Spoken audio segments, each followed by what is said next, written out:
Nous reprenons le fil de notre fil rouge spirituel aux côtés de Madeleine Delbrel. Donc merci à Jean-Pierre et Gisèle et à nos musiciens Romain et Caroline qui vont nous accompagner dans ce dernier, pour ces 3 jours, mais j'espère que vous lirez Madeleine Delbrel après, moment de fil rouge spirituel.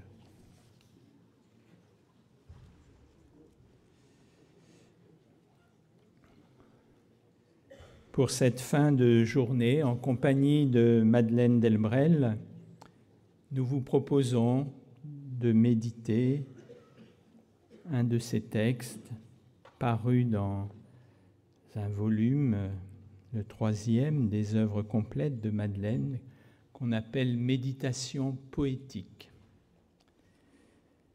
Elle y prend appui sur la vie quotidienne, la vie des gens ordinaires, pour y voir le lieu de la rencontre entre Dieu et l'homme.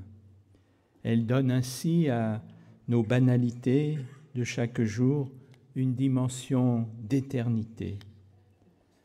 Alors, fallait choisir une de ces méditations en ce temps où on parle pas mal d'écologie. Nous vous proposons la spiritualité du vélo. Comme souvent, Madeleine compare sa vie à celle des religieux qui ont l'appui d'une règle, ce qui n'est pas le cas des gens ordinaires. Alors, puisse aussi ce texte vous donner envie de découvrir les autres méditations poétiques de Madeleine.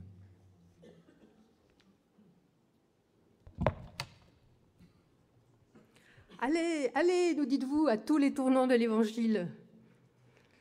Pour être dans votre sens, il faut aller, même quand notre paresse nous supplie de demeurer.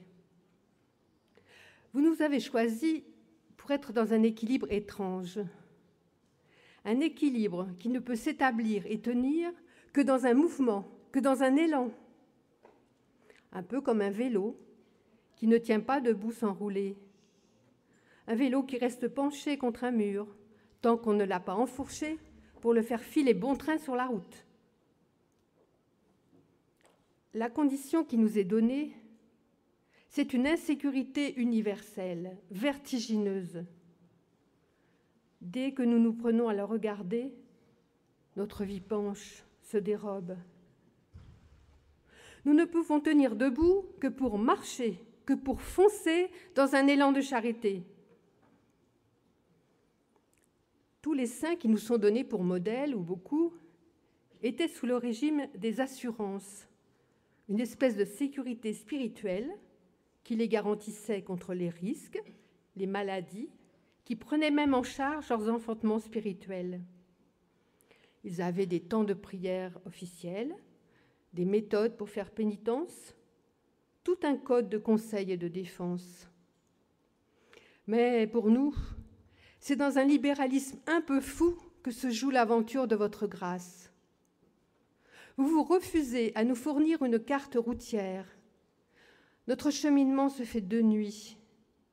Chaque acte à faire à tour de rôle s'illumine comme des relais de signaux. Souvent, la seule chose garantie, c'est cette fatigue régulière, du même travail chaque jour à faire, du même ménage à recommencer, des mêmes défauts à corriger, des mêmes bêtises à ne pas faire. Mais en dehors de cette garantie, tout le reste est laissé à votre fantaisie, qui s'en donne à l'aise avec nous.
la beauté nous élève le cœur et l'âme.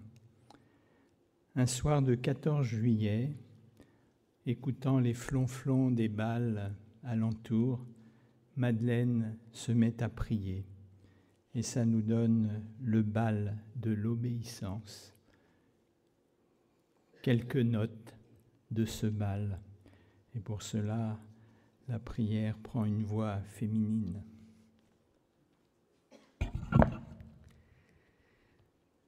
Pour être un bon danseur, avec vous comme ailleurs, il ne faut pas savoir où cela mène. Il faut suivre, être allègre, être léger et surtout ne pas être raide. Il faut être comme un prolongement agile et vivant de vous. Apprenez-nous à revêtir chaque jour notre condition humaine comme une robe de bal qui nous fera aimer de vous tous ces détails comme d'indispensables bijoux.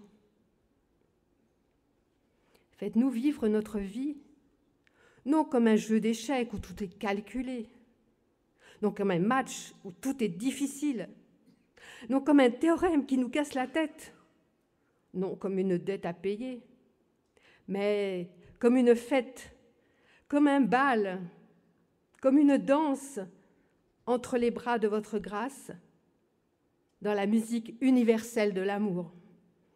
Seigneur, venez nous inviter.